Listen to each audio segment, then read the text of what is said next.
dalam hadis saya disebutkan seluruh anggota tubuh kita itu kalau pagi hari itu ngomong sama lisan. Ya cuma cara ngomongnya bagaimana wallahu alam. Jadi dalam kata Rasulullah menjelang pagi hari itu kalau mau bangun tidur seluruh tubuh ngomong karo lisan bahwa kami tergantung kamu katanya.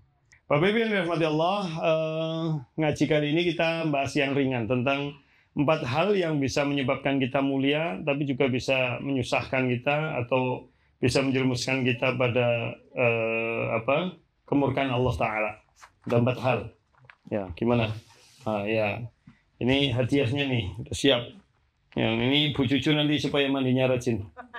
Sini, udah shower. Jadi ada 4 hal yang kalau kita laksanakan akan memuliakan kita, tapi kebalikannya justru kalau kita tidak bisa memanfaatkan dengan baik akan menjerumuskan kita. 4 hal ini, yang pertama adalah pandangan, ya, penglihatan kita. Yang kedua adalah perkataan kita. Yang ketiga adalah makanan. Dan yang keempat adalah pergaulan. Nah, itu. Ini diambil dari apa? Diambil dari apa yang disampaikan oleh Imam salah satu ulama dalam kitab Bada'il itu. Imam Ibnul Qayyim rahimahullah berkata, imsaku fudulin nadhari wal kalami wat ta'ami wa mukhalatatin nasi fa inna syaitana innama yatasallatu ala ibni Adam wa yanalu minhu gharadahu min hadhihi al-abwab al-arba'ati fa inna fudulan nadhari yad'u ila al-istihsani wa wuqu'i suratil manzuri ilaihi fil qalbi wal ishtighali bihi wal fikrati fil dhafri bihi. Hendaklah menahan diri dari pandangan yang tak bisa terjaga. Banyak bicara, banyak makan, dan banyak bergaul. Hal-hal ini merupakan 4 pintu syaitan dalam menguasai manusia dan jalan syaitan mencapai tujuannya. Enggan menundukkan pandangan akan mengantarkan pada menganggap baik istihsan. Yang dilihat akan menancap dalam hati. Pikiran pun akan sibuk membayangkannya hingga berpikiran agar tercapai tujuan. Ya, alhamdulillah. Nanti di-share di grup Bapak. Ngaji. Bapak Ibu ada 4 hal. Yang pertama apa? Pandangan. Salah satu indera yang Allah berikan pada kita adalah mata. Dan mata ini menyebabkan hidup kita, ya kalau kita gunakan dengan baik kan hidup jadi indah. Ya, wong ayu kan delengnya kang mata ya. Wong bagus juga mata. Perhiasan juga dilihatnya dari mata. Baju bagus juga mata. Ibu itu sibuk, ibu-ibu sibuk dandan, ngarep kacang nanti pirang menit, arep turu yang dadak skincarean, tangi turu skincarean, arep pit-pitan dengan sunscreen. Itu semuanya karena punya apa? Mata. Nah, orang dia mata orang bakal kayak gue. Ya, toko-toko itu di desain demikian menarik, permainan cahaya, permainan tata ruang, tata tempat itu juga karena mata. Ya, nah, tadi makanya apa? Yang pelajaran kita pertama hari ini yang kita bahas adalah bagaimana kalau kita gunakan pandangan mata dengan baik dan bagaimana kalau pandangan mata ini tidak terkendali. Kalau pandangan mata baik, ayat yang pertama turun bunyinya apa? Iqra. Iqra itu artinya bacalah. Yunus 101. Surat Yunus, surat ayat ke-101. A'udzu billahi minasy syaithanir rajim. Qul inzuru madza fis samawati wal ardh وَمَا تُغْنِي الْآيَاتُ وَالنُّذُرُ عَنْ قَوْمٍ لَا يُؤْمِنُونَ.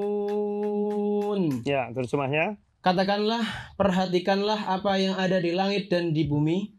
Tidaklah bermanfaat tanda-tanda kebesaran Allah dan rasul-rasul yang memberi peringatan bagi orang yang tidak beriman. Nah, lanjutnya dari ayat 20-21. Surat Az-Zariyat ayat 20 dan 21.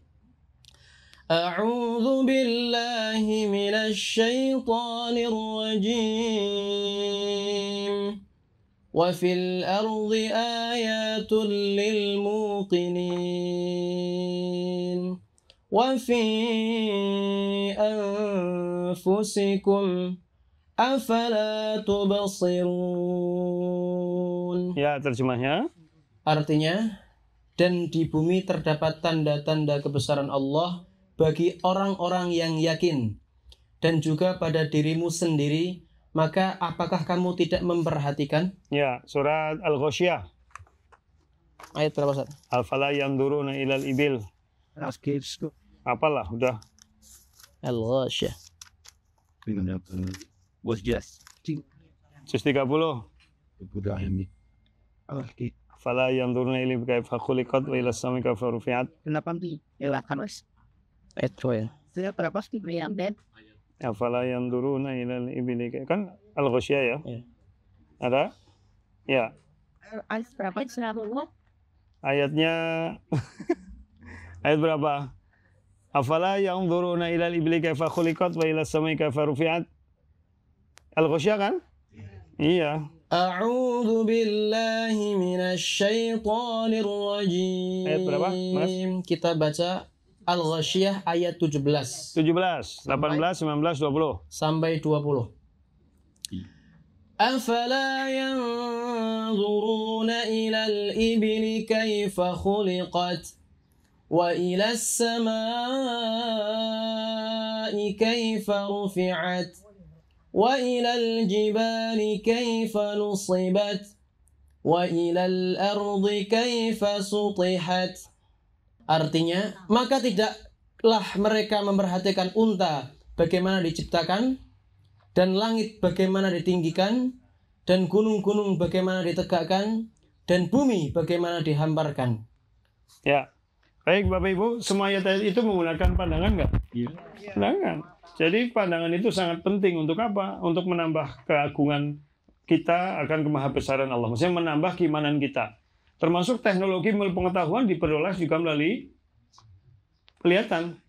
Ya, bahkan orang-orang kafir itu, kafaro yakfuru hanya menutup. Ya, kenapa orang kafir bisa menutup? Diawali dari ya menutup pandangan, ya tidak mau melihat, menyepelekan, lama-lama menutup hati. Ya, walaupun melihat itu tidak selamanya dengan pandangan, dengan mata, tapi indera ini menjadi awal. Dalam teknologi pengetahuan, yang namanya penglihatan itu menjadi asal awal untuk orang melakukan penelitian, namanya observasi kan. Jadi melihat, terus kok kenapa bisa begitu ya, gitu kan.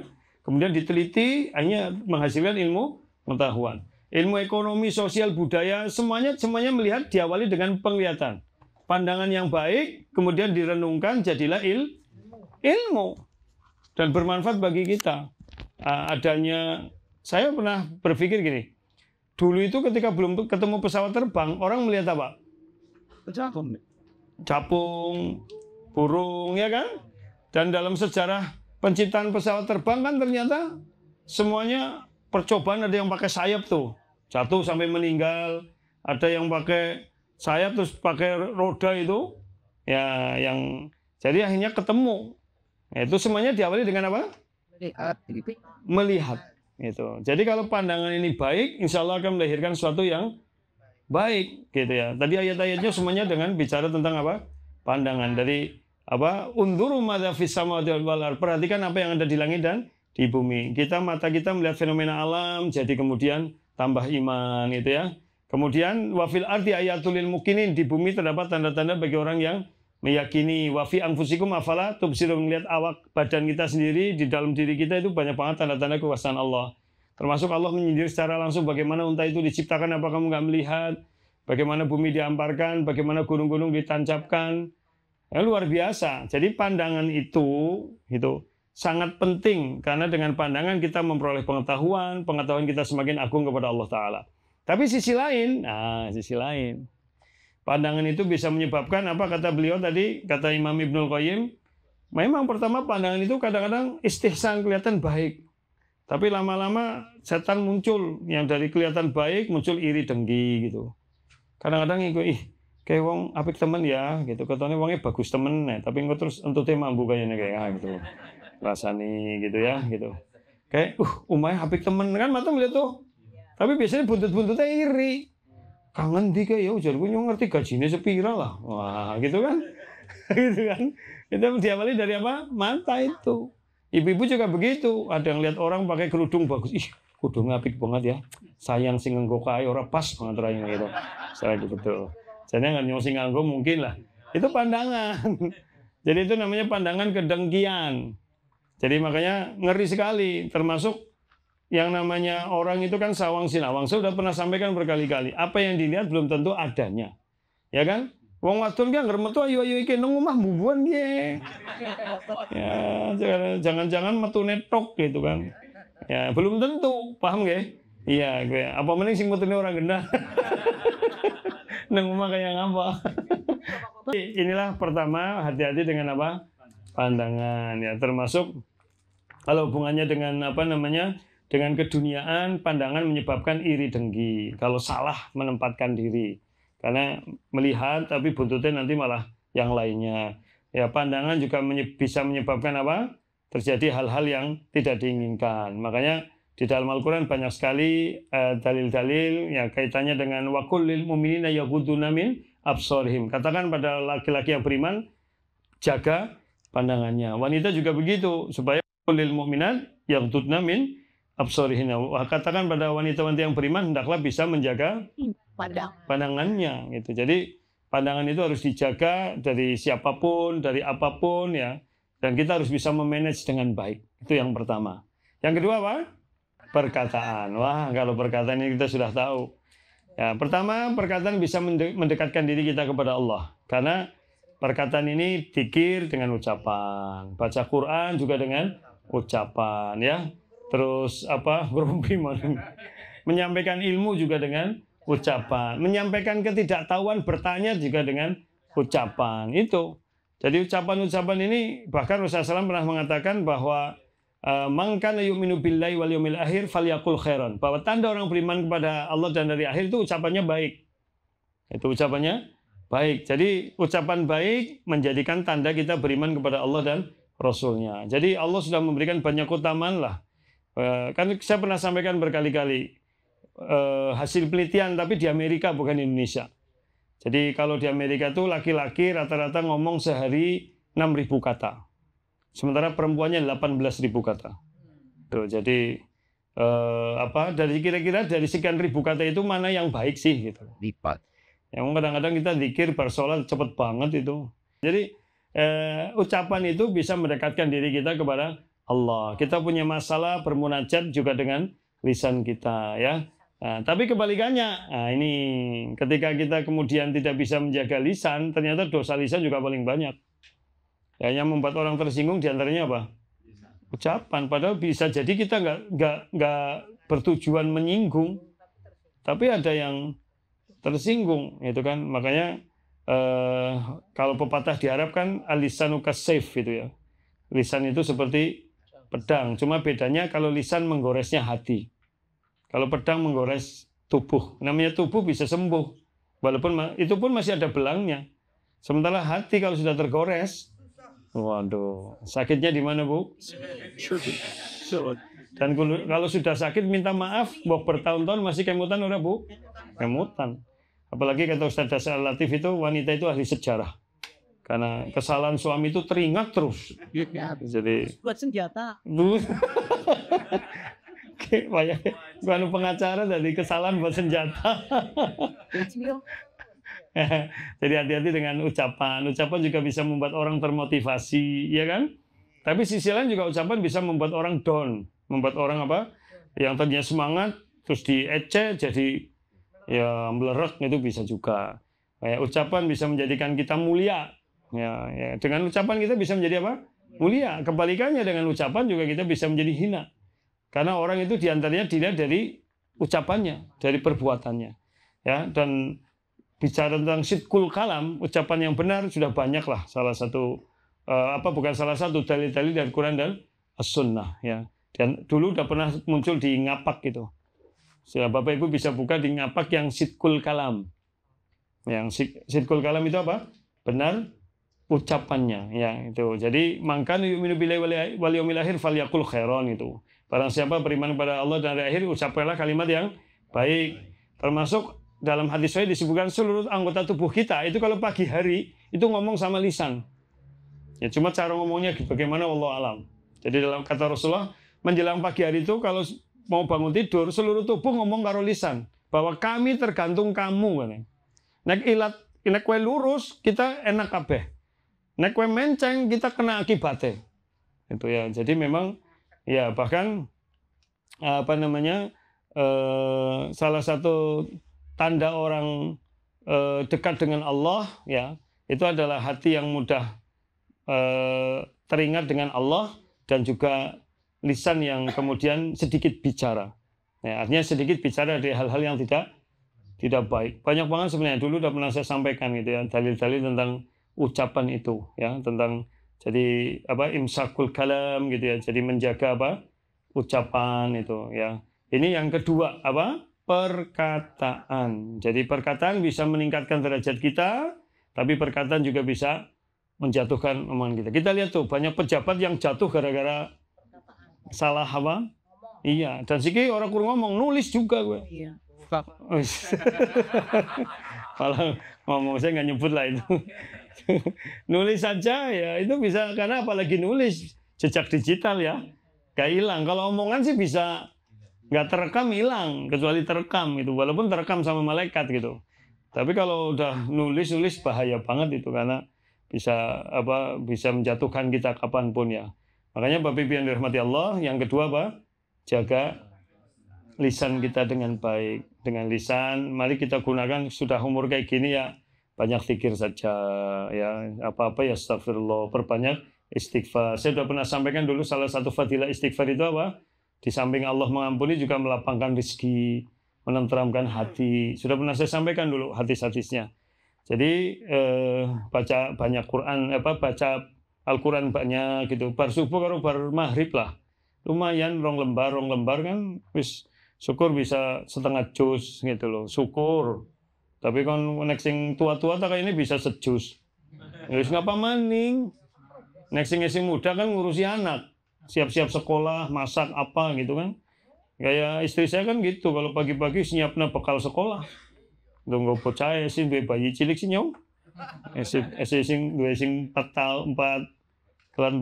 SD gitu. Kakak-kakaknya wis gede kan tetap nyiapna itu. Kenapa dadene maning yo? Wis udah pabriknya udah tutup. Udah tutup ya, udah karyawannya dipulangkan semua sudah. Udah dikasih pesangon. Dengan ibu yang lain gue, bu cucu lo ngawur apa? Ngomongnya ada bojoku kan ya ora? Cucu yang ledek baik ya. Ya gitu ya, termasuk yang pernah saya sampaikan, mari budayakan zikir pagi, zikir sore, gitu ya. Jadi habis subuh jangan langsung kelepat lah. Habis subuh zikir pagi, ya seselesainya, syukur sampai syuruk. Itu jadi kalau terutama bagi laki-laki sama ibu-ibu yang sudah pensiun, jangan habis subuh pulang ngapain? Olahraga yang bersuruk, kenapa? Kan lebih sehat. Ya olahraga sehat itu justru saat matahari sudah keluar. Saya pernah tanya-tanya ke dokter, sebenarnya kalau bersubuh jalan-jalan sebelum matahari muncul berbahaya, kan embun itu. Tuh, jadi justru sehatnya ketika matahari sudah terbit, malah ada vitamin D-nya. Mbok ireng lah, ireng payu iki wis. Iya. Harus sunblock cere gitu ya. Ya, jadi zikir pagi sama zikir sore. Zikir sore ya syukur habis sholat asar langsung, kalau tidak ya menjelang maghrib. Itu pegang terus lah. Kan cuma maksimal tuh kalau dibaca pelan aja setengah jam. Kalau agak cepat seperempat jam 20 menit aja udah zikir pagi, zikir sore selesai itu ya baca Quran. Terus ngomongnya udah mulai ditata yang baik-baik gitulah, udah ngetup urusnya ya wis dikurangi gitu. Wis iki ketemu ya wis aja kesuwen kecuali diskusi agama. Wah, tua gitu ya. Jadi orang apa dong, wis iki lho ngger ketemu kok diskusinya agama baik. Ya ora apa-apa, terus kenapa? Ya ora apa-apa daripada sok jahat. Ya, lebih baik dibilang sok alim daripada sok jahat, ya kan? Lebih baik dibilang sok suci daripada sok lenjeh. Ayo, milih di. Iya daripada sok lenjeh. Ya, Bapak Ibu, itu yang kedua nggih, ucapan. Ayo kita mulai. Ya saya pribadi juga sama lah. Ya itu walaupun memang sulit banget karena lidah tak bertulang jadi. Kadang-kadang ngomong urung mikir, barang wis ngomong lebih dipikir. Nah, kudune kan mikir di sini ngomong, tapi memang sulit itu. Hubungan suami istri juga kadang-kadang menjadi tidak baik karena salah ucap gitu. Ya salah ucap. Jadi maksudnya orang kayak gue tapi kadung metu ya gitu ya. Iya, angelnya bute gue. Iya, wis misalnya lagi mangan, dimasakna bojo mangan terus ngomong, "Kayak sing ayam goreng kanan lah enak loh." Ki ora enak apa Mas? Waduh. Rame gue. Oh, orangnya lagi cerita kayak itu maksudnya apa gue? Wah, gimana masakan gue tetap cerita pangan wong liya gitu. Kira-kira maksudnya apa gitu. Ya kan? Itu ora bojoku tuh ora kayak gue sorry ya. Ora kayak gue ora tak bocor nyong. Cek kecil ya. Ya, sudah sapi ya. Hah? Sapi enak. Lidah sapi. Iya, lidah sapi enak ya. Wis kelalen kok. Kalau wis ngirime suwe lho wis. Suwe banget. Nyong nek kemutan maning jajal kayak apa. Suwe banget ngirime. Ya jadi ada ucapan-ucapan. Ustaz, apakah berarti nggak boleh bercanda dengan ucapan? Boleh, tapi tidak berlebihan. Dan lihat orangnya juga. Contoh, Nabi juga pernah nyandain nenek-nenek dengan ucapan. Ya, ketika ada nenek-nenek bertanya, kan dia neneknya lagi serius. Ya Nabi, saya bisa masuk surga nggak? Nabi jawab, nenek-nenek kalian jenengan nggak ada di surga. Gitu. Ya kurang lebih begitulah ucapan yang saya agak lupa pasnya. Nenek itu langsung nangis. Tapi Rasulullah kan jalan pergi. Ya, dan itu jangan dipikir temenan, ucapan Nabi. Padahal Nabi juga nggak salah kan. Nabi sih ngendikan nenek-nenek sepertinya kan nggak ada di surga. So, maka terus ada sahabat yang menemui Nabi, itu neneknya baper itu kalau bahasa kita gitu. Oh, sampaikan ke nenek itu bahwa nenek itu nanti masuk surga tapi sudah tidak nenek-nenek. Jadi muda lagi. Kan ledeng. Jadi ngasuk langsung surga lah ngasih kayak kayaknya wis afkir kayaknya. Nang surga gue anaknya lu'lu'an mansura. Lu'lu'an mansur seperti mutiara yang glowing gitu. Jadi sing ini kayak wis langka lah wis. Ya model kayak Bu Juju langka sing kayak. Tapi gadise gitu. Ya, jadi di surga maksudnya begitu kan canda. Paham betul? Ya, Nabi juga tidak tahu kejiwaan nenek itu, yaitu artinya canda-canda yang sebenarnya kayak tadi Mas Aldi gitu. Ini apa ngaji dulu? Kata Mas, enggak ngaji sekarang, masa ngaji dulu? Ngaji dulu ya udah lewat. Lah kan tadi katanya ngaji dulu, masa ngaji dulu? Ya ngaji sekarang. Ngaji dulu sudah lewat. Ya, saya lagi serius-serius ya. Ustaz, nanti sholatnya di mana? Ya insya Allah kan dalam perjalanan nanti kita sholat di jalan. Jangan di jalan, ditabrak orang Ustaz. Oh iya maksudnya kayak gue lah. Gitu. Kita di jalan mah. Ya itu kan candaan-candaan yang boleh. Jadi bukan berarti enggak. Bahkan candaan dengan bohong boleh nggak? Boleh kepada suami istri. Saya udah pernah sampaikan bohong itu boleh kepada 3 hal. Bohong pada orang yang sedang bertikai supaya mereka jadi akur. Yang kedua bohong saat perang yang lumpuh, masa perang jujur ya. Ya nanti ya ketahuan semua itu kan. Lumpuh kan. Yang ketiga bohongnya suami atau istri kepada suaminya dan istrinya demi menyenangkan hatinya. Boleh. Sudah. Mas aku ayu ora. Pokoknya nang ruangan ge langkat tunggale. Wong kena dewekan. Langkat tunggale ngene. Teman-teman seneng banget omong iku ya, Pak. Pokoknya iya, pokoknya ya apalagi di depannya dengan Masya Allah cantiknya. Oke itu ya. Padahal batinnya cantiknya gue si koma. Bu siapa sih ngayu kayak. Ya misalkan ya wanita lagi belajar masak ya. Padahal sudah rempong lah untuk begitu masak suami suruh nyicipi. Enak gak Mas? Enak banget. Enak orang dikemplang. Tapi kadang-kadang dilema ngomong enak kon tambah. Padahal orang enak gitu. Ngomong orang enak dikemplang ya wis gitu. Ya itu bohong yang gitu boleh Pak. bohong yang kayak gitu apa? Boleh gitu. Misalkan seorang istri, suaminya udah bekerja keras cari nafkah oleh semenotok. Kemudian bojone ngomong, Bu, cukup ora ya? Alhamdulillah, insya Allah cukup. Jadi tak ora-ora, tapi ya insya Allah, alhamdulillah cukup gitu. Angger mangane sedina sepisan tok Kalau ada miliki dibohongi boleh nggak? Nggak apa-apa kan? Bohongnya itu dalam rangka kemesraan, bukan bohong sing. Nah, kita curhat lagi ya. Lagi curhat ya. Suami sing nyengiti. Lagi bukan sering lagi. Oh lagi nyengiti dilomboni. Contohnya kepriye contohnya? Gue ya kan perlu tahu ya pas lagi nyengiti ngelomboni sing kepriwe sehingga saya bisa menilai ini bohong yang boleh apa tidak. Jadi para ulama menjelaskan bohong yang dimaksud bukan bohong yang ini, tapi bohong hanya untuk kemesraan saja, untuk mengharmonisasi hubungan suami istri, hanya itu aja, Pak. Bukan kelombo-kelombo sing iya, bukan begitu gitu. Misalnya, "Bu, duit ora padahal jane akeh banget." Itu ora bener itu. Sing lanang lagi muter nggo bayaran ngomong ora duwe. Itu enggak boleh. Nah, jadi itu perkara yang ketiga. Quran ya ada kemrungsung gitu. Kon ngaji ya goreh bae. Kon ngaji gue ora betah gitu, kepengene iya panas rasane lah gitu.